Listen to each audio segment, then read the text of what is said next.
পশ্চিমবঙ্গের সমস্ত কৃষকদের জন্য এই মুহূর্তে উঠে এলো বড় আপডেট।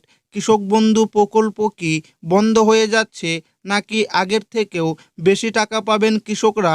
নতুন নিয়মে কোন কৃষকরা এবার আর্থিক সহায়তা পেতে চলেছেন? ইতিমধ্যে সরকারিভাবে ভেরিফিকেশন শুরু হয়েছে। এই ভেরিফিকেশনে কারা এবার তালিকা থেকে বাদ পড়তে পারেন? সবথেকে বড় কথা হলো, 1 জুন থেকে কি কৃষকদের ব্যাংক অ্যাকাউন্টে টাকা ঢুকতে শুরু করবে, সেটাই কিন্তু জানাবো আজকের এই ভিডিওটিতে, এবং আপনাদেরকে প্রমাণ সমেত দেখাবো। তাই ভিডিওটি প্রথম থেকে শেষ পর্যন্ত দেখবেন। এবং আপনি কোন জেলা থেকে দেখছেন অবশ্যই কমেন্টে লিখে জানাবেন। কৃষকদের জন্য গুরুত্বপূর্ণ আপডেট। কৃষকদের আর্থিক সহায়তা দেওয়ার আগে ভেরিফিকেশন শুরু। এবার অনেক কৃষকের নাম বাতিল হলো। পশ্চিমবঙ্গে সরকার পরিবর্তনের পর থেকেই কৃষকদের মধ্যে সবচেয়ে বড় প্রশ্ন ছিল, তাহলে কি কৃষক বন্ধু প্রকল্প বন্ধ হয়ে যাবে?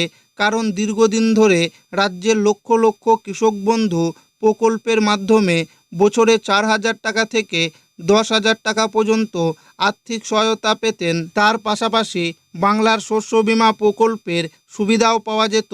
কিন্তু এখন রাজ্যে নতুন বিজেপি সরকার গঠনের পর থেকেই বিভিন্ন জল্পনা শুরু হয়েছে। কেউ বলছেন প্রকল্প বন্ধ হবে, কেউ বলছেন নতুন নামে চালু হবে, আবার কেউ বলছেন আগের থেকেও বেশি টাকা দেওয়া হতে পারে।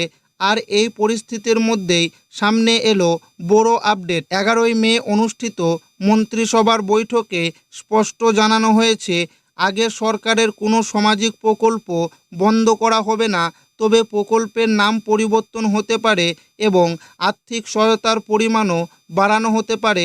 এই ঘোষণার পর থেকেই কৃষকদের মধ্যে নতুন আশার আলো দেখা গেছে, কারণ ইতিমধ্যেই সরকারি ওয়েবসাইটগুলিতে বড় পরিবর্তন শুরু হয়েছে।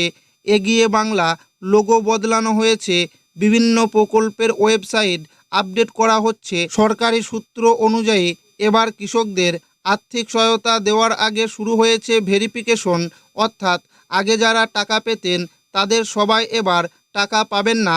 হ্যাঁ বন্ধুরা, অনেক নাম বাতিল হওয়ার সম্ভাবনা রয়েছে। মুখ্যমন্ত্রী শুভেন্দু অধিকারী জানিয়েছেন, যাদের নাম নতুন ভোটার তালিকায় নেই, যারা ভারতীয় নাগরিক নন অথবা যাদের তথ্য ভুল রয়েছে, তারা সরকারি প্রকল্পের টাকা পাবেন না। এখন প্রশ্ন হচ্ছে, 1 নাম্বার, যাদের নাম নতুন ভোটার তালিকায় রয়েছে; 2 নাম্বার, যাদের ব্যাংক অ্যাকাউন্ট সক্রিয়; 3 নাম্বার, যাদের ডিবিটি লিঙ্ক রয়েছে; 4 নাম্বার, এবং যাদের তথ্য সঠিক শুধুমাত্র তারাই সরকারি সুবিধা পাবেন। আগে অনেক ক্ষেত্রে দেখা যেত উপভোক্তা মারা যাওয়ার পরেও তার অ্যাকাউন্টে টাকা ঢুকছে। এবার সেই ব্যবস্থা পুরোপুরি বন্ধ করা হচ্ছে, অর্থাৎ শুধুমাত্র সক্রিয় ও জীবিত উপভোক্তারাই সরকারি সুবিধা পাবেন। এই কারণে এখন বিভিন্ন দপ্তরে ভেরিফিকেশন চলছে। নতুন প্রকল্পে আবেদন করতে হবে। সূত্রের খবর, যারা আগে কৃষক বন্ধু প্রকল্পের সুবিধা পেতেন তাদের পুরনো তথ্য ব্যবহার করে নতুন প্রকল্পে টাকা পাঠানো হতে পারে, অর্থাৎ পুরনো উপভোক্তাদের নতুন করে আবেদন করতে নাও হতে পারে। তবে নতুন কৃষকদের জন্য অনলাইন আবেদন, অফলাইন আবেদন দুই ব্যবস্থায় চালু করা হবে বলে জানা যাচ্ছে। খুব শীঘ্রই সরকারি ওয়েবসাইটে নতুন অপশন যুক্ত হতে পারে। কৃষকদের টাকা কি বাড়বে? যদিও এখনও পর্যন্ত কোনো সরকারি বিজ্ঞপ্তি প্রকাশ করা হয়নি, তবে সূত্র মারফত জানা যাচ্ছে কৃষক বন্ধু প্রকল্পের আর্থিক সহায়তার পরিমাণ বাড়তে পারে। এদিকে বিধবা ভাতা, বার্ধক্য ভাতা এবং প্রতিবন্ধী ভাতা 1,000 টাকা থেকে বাড়িয়ে 2,000 টাকা করা হয়েছে। ফলে কৃষকদের মধ্যেও আশা তৈরি হয়েছে, তাদের আর্থিক সহায়তাও বাড়তে পারে। ডিবিটি বাধ্যতামূলক। ডিবিটি অর্থাৎ ডাইরেক্ট বেনিফিট ট্রান্সফার। সরকার জানিয়েছেন, এবার সমস্ত প্রকল্পের টাকা সরাসরি ব্যাংক অ্যাকাউন্টে পাঠানো হবে।